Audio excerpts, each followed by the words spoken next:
Hi everybody, it's Sally and Cindy, and we are here this afternoon to tell you all about Google Classroom, which is Google's new tool for Google Apps, which is basically streamlining sharing documents with your students for assignments, allowing them to turn them in through Google Classroom and for you to grade them and turn them back to the students. Not connected to your grade book in any way, but just managing, simplifying, sharing documents through your drive. Anything to add, Cindy? Nope, that sounds a good synopsis. Okay, we are going to walk you through the teacher and the student view. So on the left here, where I have this incognito tab, is going to be teacher. We're going to show you how to sign in from the beginning, and then I'm going to open up the student one on the other side. But we're going to start here, and you're going to go to classroom.google.com to get started. And it's going to make me sign in, which I was going to try and show you how it looks teacher versus student to select, but I can't, so we're just gonna have Cindy log in. The very first time that you log in, it will ask you, are you a teacher or a student?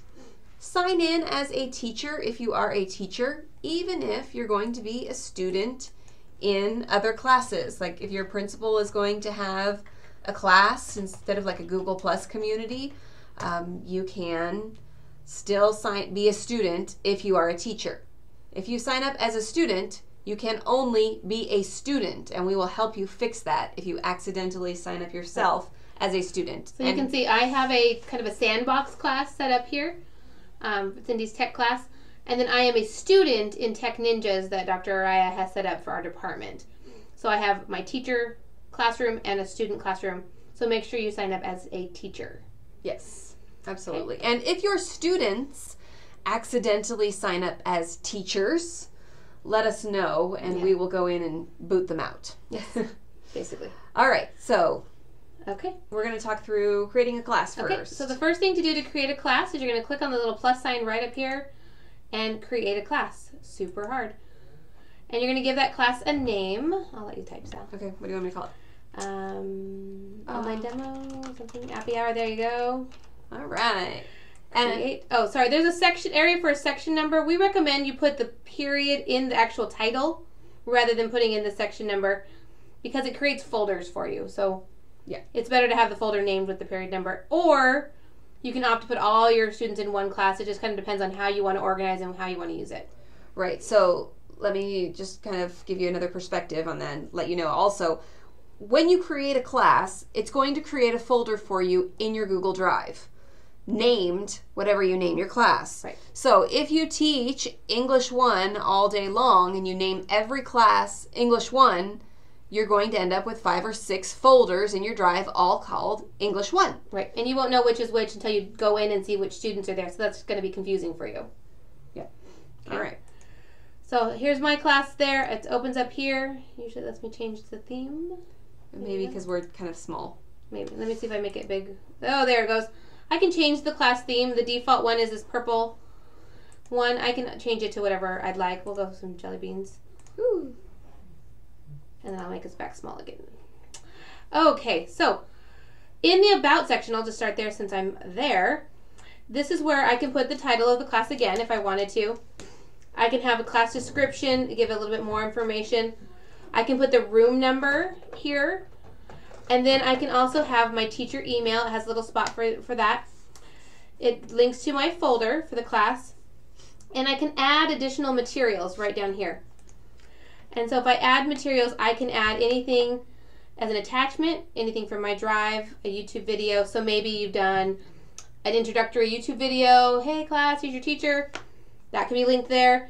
If you have a class syllabus, whether you have it in Word or in your Drive, it really doesn't matter, although we prefer Drive. You can attach that just by clicking on there and finding the document you want to attach, and it'll attach it for you into your class. Okay? So that makes that nice. You can have any, and you can keep adding documents. Mm-hmm. Or put a link to your class calendar there. Right, a link to your class calendar can be put there. You can put a link. There's the link icon. Any of those things can be added into that area. And now, as Cindy's been setting this up, if you have multiple courses, you will have to do this each time. There is not any option to create a shell and then copy it to another class. So if you have that English 1 5 times, you're going to have to set classroom up 5 times. Again, unless you wanted all your students in one class, Yep. and then you just do it once. But again, it's just a matter of how you're using it. If you're going to have class discussions, you might want one for each class period. If you're just going to do it for assignments, you might want it for the whole thing. Okay. Perfect. Okay. All right, I'm going to go into a class I previously had set up because it actually has assignments in it. And we're going to go through that part of it because then Sally can be the student in this class. All right. So now that you've created your shell, how do you get your students in there? Right. Okay. You have the Students tab there at the top, and there are a couple ways that you can add your students. You can click that blue Invite button and select them from your list of contacts, or if you had already set up distribution groups in your email, you can select that entire group and email them to sign up. Or in class, give them the code. Tell them the code. They go to classroom.google.com. They join as a student. And then where that plus sign was, they click Join Class and type in that class code. So nice and easy. And then they will be in your class. If kids sign up that should not be in there, you can boot them out.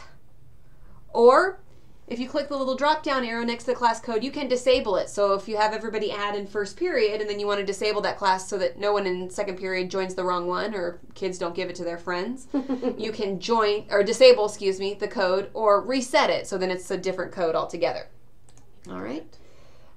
So let's pull up the student view as well, so that you can see what it looks like for a student. So here I am the student in the class, and these are all classes where I'm the student, and I just log into Cindy's class because I've already joined it. But you can see the stream here looks exactly the same, okay?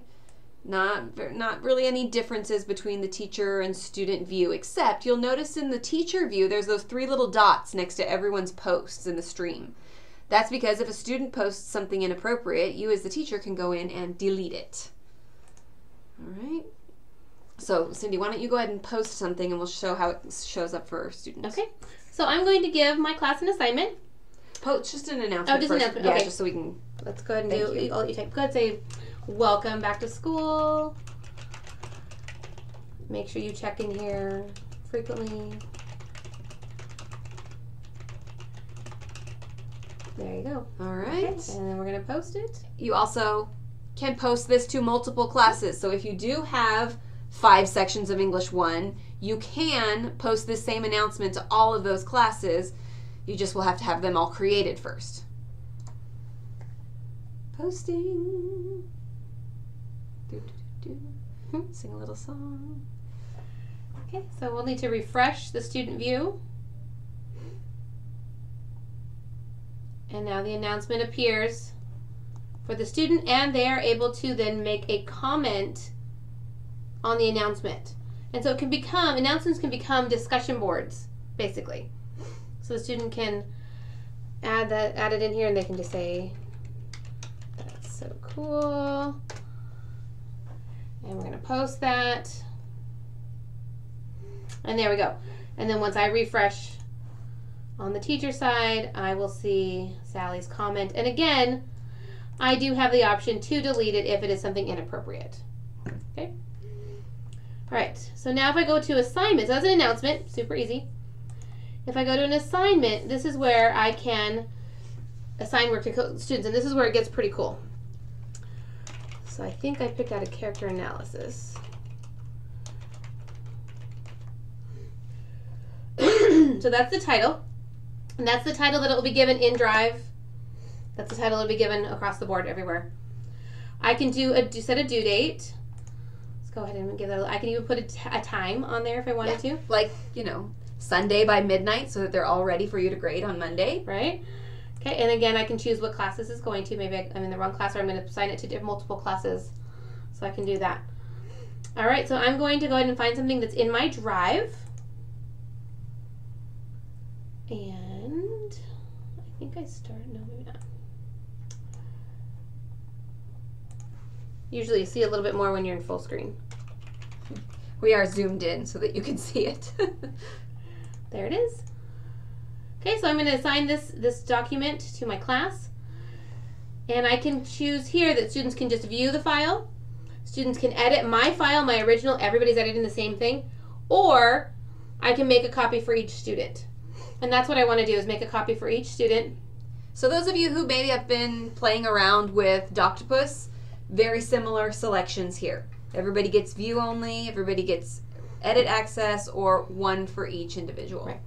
And what this is much better than when we were giving them view access and having them make a copy and submit it. This works a little bit better for you.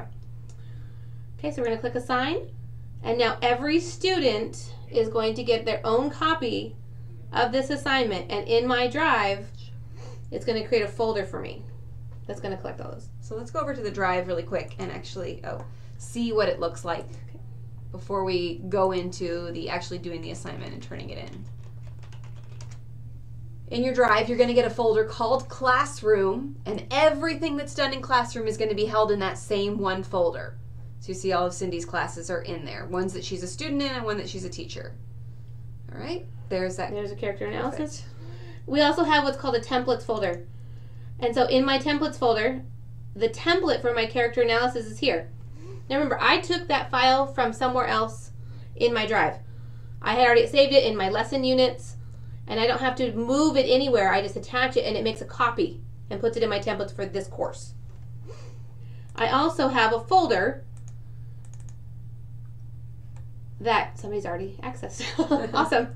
It's empty until people start accessing their files. So if we go into Sally's as a student and she opens it, it should appear. I'm going to get that little preview of it, and then it should give me a link to my drive. There it is. There it is. Little preview for the student. There you can see popped over there on Cindy's screen. So once Sally opened it, the copy of it appeared in my drive for me. But I don't necessarily have to go into Drive to look at it. Right. I can, but I don't have to. Okay, cool. So, so I have now my assignment. I can get to it from here. I could also, if I wanted to, go through my drive and get to it from within my drive. Okay, and I see over here on the teacher side, 0 out of 42 have completed the assignment. So I have an in progress check as students are doing the work. So Sally, you want to do your homework? I do. Okay. All right. So I'm going to come over here and open up my assignment right from within Classroom. I'm going to put my name in here. And, what's my novel, Cindy? Great Expectations. Excellent. Pip. Okay, that's about all I remember from freshman English. Excellent. Okay, now at the top of my document, you see I have my share button, the comments button, and a turn in. And let me actually come back to the share really quick, and you'll notice it says automatically that it's been shared with one person. That is because the teacher shared it to me first, but Classroom is a little bit smarter, and it realizes that probably the student should be the owner of the assignment because I'm the one doing the work, and the teacher should have the ability to comment, get in there and make comments on my work and check it out. So Classroom is taking care of that step for me. So I don't need to worry about any of that sharing. I just complete the work, and then I have the turn in button at the top. So I'm going to go ahead and say maybe I have some questions about it, and I want to turn it in and ask for some feedback.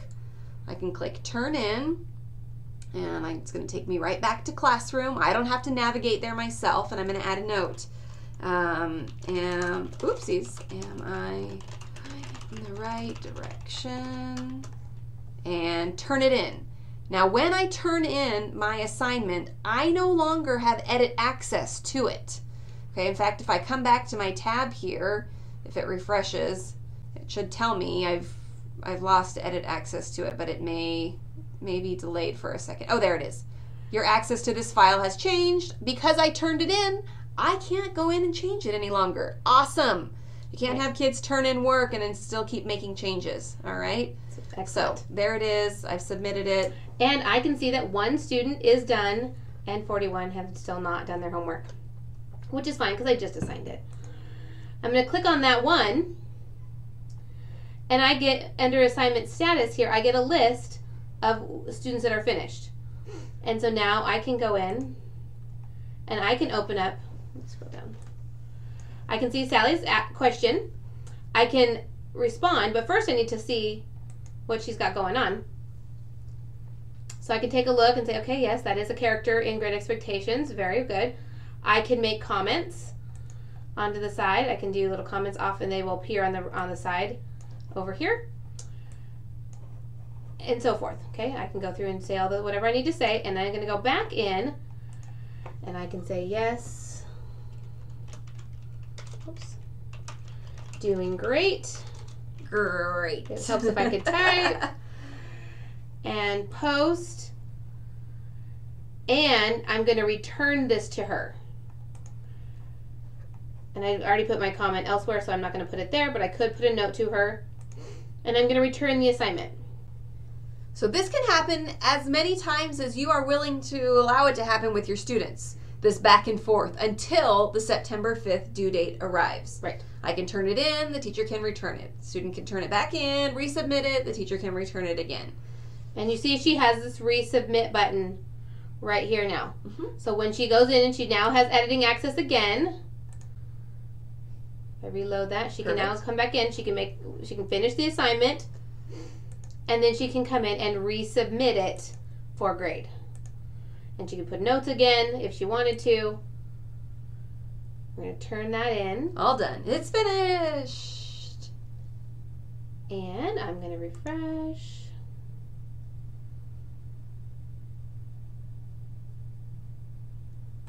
And here we see done again. And now I can go ahead and I can give her a grade. So I would open it up, grade it again. I can change the total number of points possible here. It gives me certain levels, or I can say this is an ungraded assignment. I'm going to say it's worth 50 points. Okay, and then I can go ahead and put in that grade for Sally. Very well done. All right, and I can then return it again. And now I've given back her assignment with a grade, and we're all set. Also, if you notice really quick over on the student side, oh, you may not have caught it. When your students submit their work, if they do it accidentally, they do have an unsubmit button. Just in case they turned it in. Resubmit, unsubmit? Sure, yeah, why not? We can go back and forth as many times as we like. So, students, if they turn in their work and then they realize, oh, I forgot to do something, I forgot to add something or whatever, they do have unsubmit. They can pull it back, unsubmit it, and then have access to it again, fix whatever they need to, and then turn it back in. So this can go back and forth, you know. Until the due date. Yeah. And then once the due date happens, the teacher grades the assignment and returns them. The teacher then loses access to the documents. That's correct. They become solely the student's documents. I have read only. Correct. Mm-hmm. Yeah. Also, the student's document, when students have it, I briefly clicked on that share button in the top right, but I do have the ability to share this document with anyone because I, the student, am the owner. So I could share it to another peer for peer editing if I wanted to. All right. Okay. Let's see. What else should we mention? In my student view, if I come back into my student view and I go back, when I'm looking at my particular course, I do have, actually, will you maximize this window, Cindy, please, so that you can see. Over on the left, as a student, I see all of my assignments. Over there are ones that are due in the future, and if I click that View All up at the top, it's going to take me to my assignments for this particular class, my ones that I have to do and my ones that are done. So you can see, yes, there are a couple in there that I did not complete, that are late, or I can go to the done and see the assignments that I did complete and turn in and whether or not I have scores for them yet. I also have the drop-down list where I can switch between my classes, where I am a student, in case I want to check all my assignments in all of my Google Classroom classes. Yep. Okay. Let's go back. Just assignments? Yeah. Go back. So there we go. Okay, let's minimize that. I want to point out, on the students, you can also email them. And from students, here, if you wanted to do. Students can email each other. We get classmates in ours instead of students. So there you go. What else can we do? Let me make this all the way big. Yeah. So I do say the same thing here. And on the front page of my class is that code for the students to add my class if they want to. I can stream down and see everything that's going on through my class. See, I've given quite a bit of homework to these guys. I'll leave that up there for a second. We are going to, this is a sandbox type class, so if you want to join it, randomly I'll be throwing out assignments. You're welcome to join it and do some homework. Yes. Totally fine. The only letter on there is the last, or the only number, sorry, is the last digit. Everything else is a letter, in case you can't see that very well. PXTOIF 4. All lowercase. Excellent. What else do we want to show? I think that's it. Yeah. It's really not complicated. It is the simplest LMS we've seen. Yes. Bonus that it's Google. Exactly. Because, you know, we love Google. All right. If you have questions or if you want some one-on-one help with this, just let us know. We're here to help you. Absolutely. Otherwise, enjoy Google Classroom. All right. See you later. Bye.